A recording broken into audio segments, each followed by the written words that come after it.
A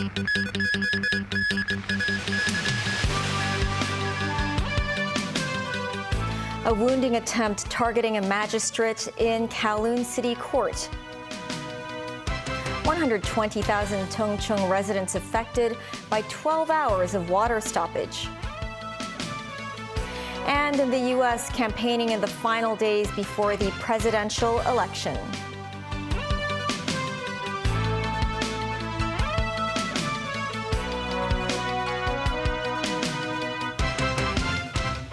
Hello and welcome to TVB News. I'm Melissa Hekalea.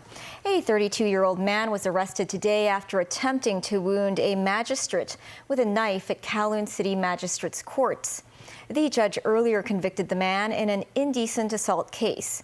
3 policemen were injured while subduing the man in court. Mimo Sangai reports.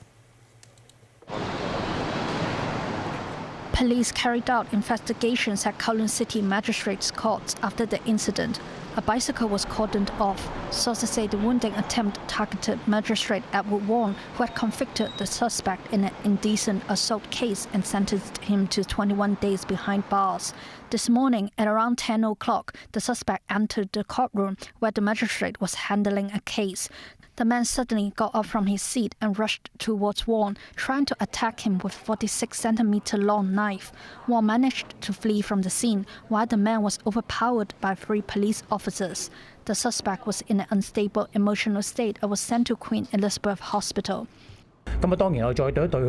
Speaking to the media in the afternoon, the police said multiple items were found in the man's backpack, including 4 knives, 2 lighters, and 1 matchstick box. Authorities said the man had previously received psychiatric treatment.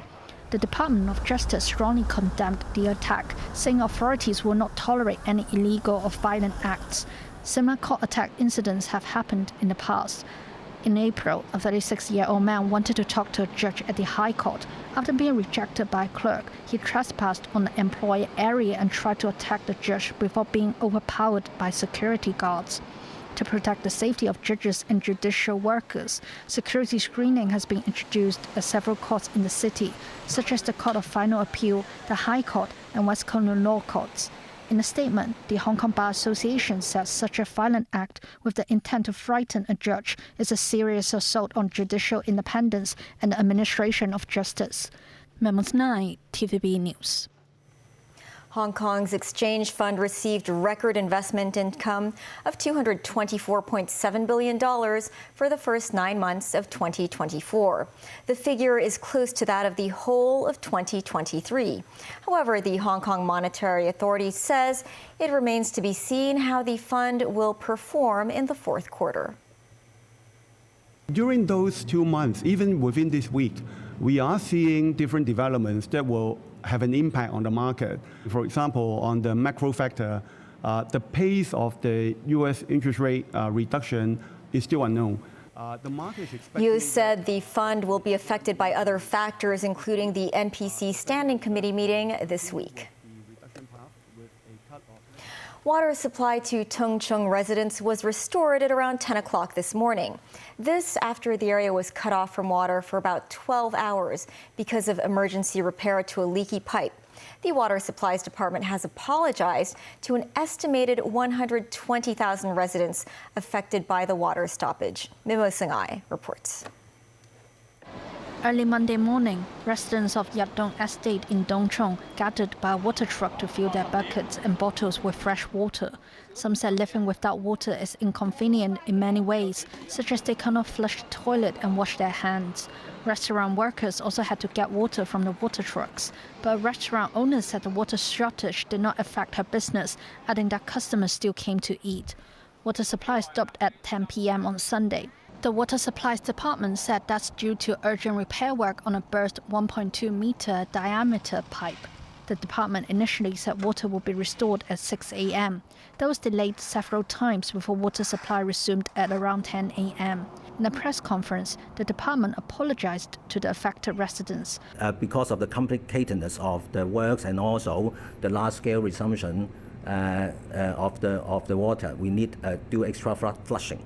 So we, in order to ensure the quality of the water to the public, we have to adjust the water resumption time this morning. So we apologize to the residents of Dongchong.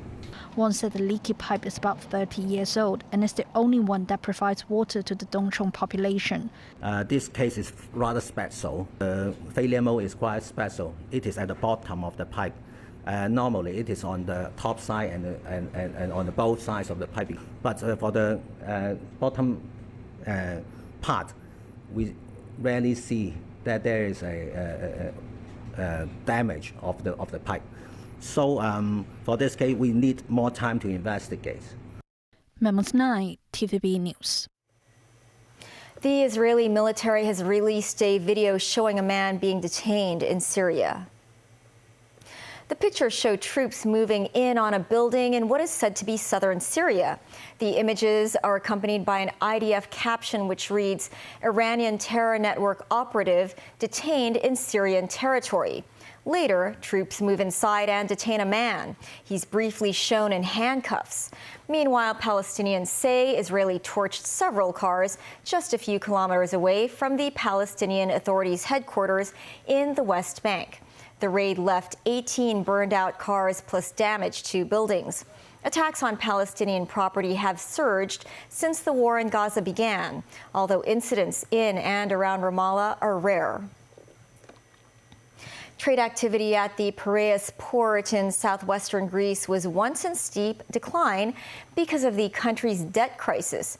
Years after being taken over by a Chinese company, it is now ranked number 3 among Europe's largest ports. Danny Zhou tells us more.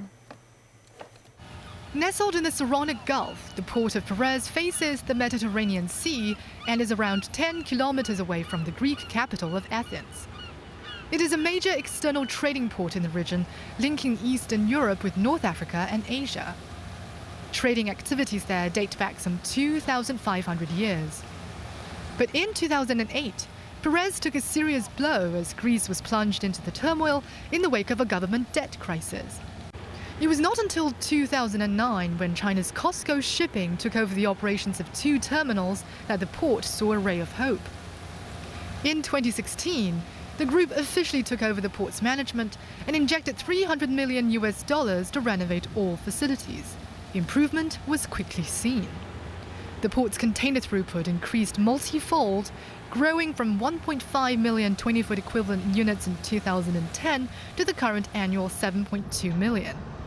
I think that Chinese leadership, Chinese management respected fully the peculiarities and characteristics of the local employees, and we, from our side, we fully respect the Chinese management.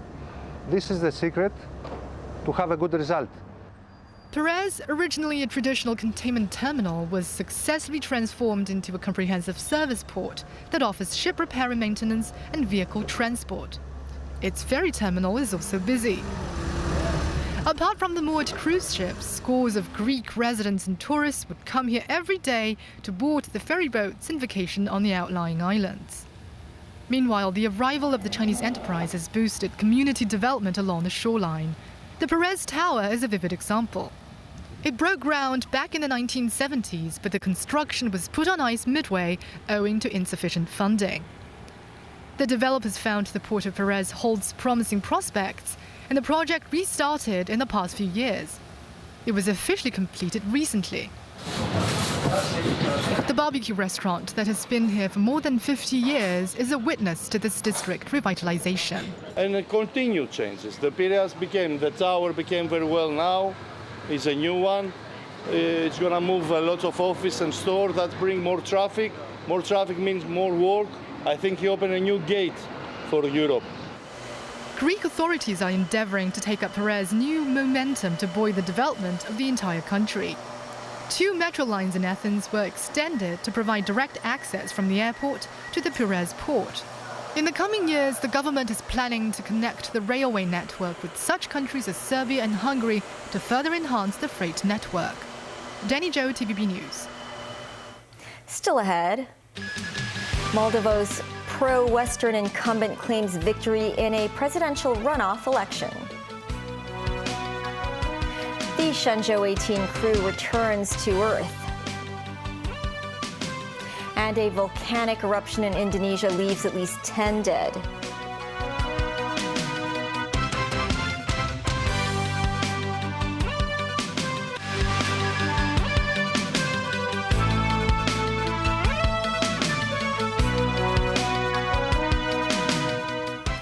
Welcome back. The Shenzhou 18 crew returned home to Earth this morning, bringing with them scientific materials from the Tiangong space station at the end of a 6-month mission. Danny Cho has the story. The Shenzhou 18 astronauts, Ye Guangfu, Li Cong and Li Guangsu, had spent more than 6 months in orbit. The trio had conducted various scientific experiments and completed a record-setting spacewalk. After handing over their duties to the Shenzhou 19 crew, they separated from the space station on Sunday. Early this morning, Shenzhou 18's return capsule was back on Earth and safely touched down at the Dongfeng landing site in Inner Mongolia. All 3 astronauts were reported to be in good health. Shenzhou 18 commander Ye Guangfu was the first to exit the capsule. He expressed his gratitude to the motherland and the project team for making their dream come true. As the first Chinese astronaut to have a cumulative spaceflight time of more than a year, Ye said he believes a new record will be set soon. The China Manned Space Agency has called the Shenzhou 18 manned space mission a great success. 5 types of life science specimens and over 20 samples from material science projects were brought back from space for further research on the ground. Danny Zhou, TVB News.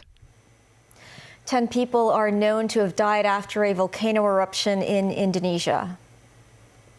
Mount Liwatobi Laki-Laki in Flores Island in the east of Indonesia erupted overnight, spewing plumes of lava and forcing authorities to evacuate all villages within 7 kilometers of the crater. One of the victims is a child found 3 kilometers from the eruption. Photographs from the foot of the mountain show fire in the sky and collapsed buildings. Residents told news outlets that ash rained down on their houses as the area lost power and was plunged into darkness. With just a few days to go before the U.S. presidential election, polls show a historically close race between the Republican nominee Donald Trump and the Democratic candidate Kamala Harris. Harris made her closing pitch for the presidency at a black church and to Arab Americans in battleground state Michigan on Sunday. Meanwhile, Trump embraced profane and conspiracy-laden rhetoric at a rally in Pennsylvania and suggested he shouldn't have left the White House after his loss to Democrat Joe Biden in 2020. Tracy Furness has more. Less than 48 hours to Election Day, Kamala Harris told a Detroit church on Sunday that God offers America a divine plan strong enough to heal division. As a nation, we face real challenges. We face real challenges. We carry real burdens. We feel real pain. And we must remember that faith combined with our actions gives us power. The power to move past division and fear and chaos. The power to do justice, love mercy, and walk humbly with our God. And the power to fulfill the promise of America. The promise of freedom and opportunity, not just for some, but for all. Harris continued her tour of Michigan, this time stopping at a restaurant owned by former Detroit Lions player Ron Bartell. She met with supporters, talking with families taking lunch, and to this little girl who seemed to be overwhelmed. And she had time for a few selfies. Harris also held a rally in East Lansing, Michigan, vowing to turn the page on a decade of politics driven by fear and division. Former President Barack Obama attended a rally in support of Harris before a Green Bay Packers game in Milwaukee on Sunday, urging people to vote, saying, "I won't be offended if you leave right now." Trump held a campaign rally at an airport in Kingston, North Carolina, drifting between prepared remarks and familiar stories, calling America a failed nation and continuing his conspiracy-laden rants that the U.S. elections are not legitimate in the first place. During the rally, he blasted longtime GOP leader Senator Mitch McConnell, who is stepping aside in January after almost 2 decades as leader. Hopefully we get rid of Mitch McConnell pretty soon, because he helped him. That guy. Can you believe he endorsed me? Can you? Boy, that must have been a painful day in his life. Every time I think of it, he didn't have to do that. He provided the necessary votes. What a disgrace. We have a big, Tracy Furness, TVB News. Lead. The rise of protectionism in the United States has led to border policies that threaten the economy of these southern states. The construction of the U.S.-Mexico border wall has also put additional burdens on public finance and spawned a humanitarian crisis. Some humanitarian organizations hope the next president will reverse these policies. Trevor Lee filed this report from Nogales, Arizona. Here at the US-Mexico border, the two countries are just a step apart. This formidable wall blocks illegal immigrants from entering their dreamland of freedom. This steel wall is nearly 10 meters tall and commonly referred to as the Trump Wall. It was built by order of former US President Donald Trump at a cost of billions of dollars. Its annual maintenance cost has been put at $700 million. Security personnel keep a watchful eye on the wall 24/7. There is also barbed wire on top of wall's main structure. During our 2-day stay near the wall, we didn't encounter any illegal immigrants climbing over it. But every few hundred meters, part of the barbed wire was broken, with clothing being caught on it. Border Patrol agents say people are apprehended almost every day for crossing the border illegally, adding that some have resorted to digging tunnels. The border between the United States and Mexico is approximately 3,100 kilometers long. It is longer than the distance between Hong Kong and Tokyo. Donald Trump stated that a wall must be built along the entire border, but only about 20% of it was completed 5 years after his decision. In this election, presidential candidates frequently clash over topics about illegal immigration. Trump favors more stringent restrictions and straighter refugee asylum application reviews. Kamala Harris has proposed harsher penalties, but insists on maintaining humanitarian considerations. We have solar lights on them, and that's so that people could see the barrel at night, which is when most migrants tend to be moving. Due to the desert's high temperatures, the bodies of at least 100 illegal entrants are found annually in Arizona alone. Since 2000, Humane Borders has set up water stations along popular routes used for the smuggling of migrants. However, the issue remains highly divisive. In recent years, water stations have been vandalized, graffitied with the word poisonous, and even got shot. It's a sign of hatred and fear. What are you afraid of? They're fleeing from something that is worse than the idea of crossing the desert in the middle of nowhere. We keep them alive. That's the least we can do, because water is a human right. Cantillo also criticizes recent U.S. policies for deviating from past ideals. America used to welcome refugees with open arms. What makes America great? It's that people can come here from anywhere in the world and contribute to our society. The crisis at the border is not political, it's not criminals or an invasion. The crisis is that America has lost its heart. Trevor Lee, TVB News, Nogales, Arizona. The U.S. election isn't the only presidential race taking place this week. Moldova today re-elected Maia Sandu, the small European country picking a pro-Western candidate over a rival who is advocating reaching out to Russia and Moldova's Soviet past. David Garrett reports. Moldova at a crossroads, the European country sandwiched between Ukraine and Romania, deciding on a president. West-facing or east-facing appeared to be the choice, certainly a contest of contrasting rivals. Pro-Russian socialist Alexander Stoiganoglu voted with his family in the second-round runoff, saying a vote for him as president was for a free, stable and prosperous Moldova. Stoiganoglu supports ties with Europe but also wants a closer relationship with Moscow. Voting in Chisinau, incumbent Maia Sandu, who fired Stoiganoglu as Prosecutor General last year, calling him a Kremlin crony, which he denies. The stylish 52-year-old portrays herself as Moldova's future. The ex-World Bank advisor is pro-West anti-Russian interference and wants her country in the EU. Prior to the count, she warned of Kremlin interference when she said thieves are stealing our votes. With the polls closing, Sandhu thanked all participants in the election. She thanked young and expatriate voters, with polls suggesting those groups had sided with her. The bouquet and congratulations said it all. Sandhu emerged after the count victorious and all smiles. She had held on to her post with around 55% of the vote. Votes from outside Moldova were crucial. Within Moldova's borders, Stoyanoglu was ahead by a small margin, but overall Sandhu was the winner.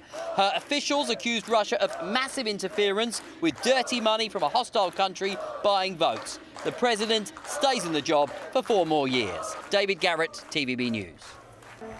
That's the news. Thanks for watching. Bye for now.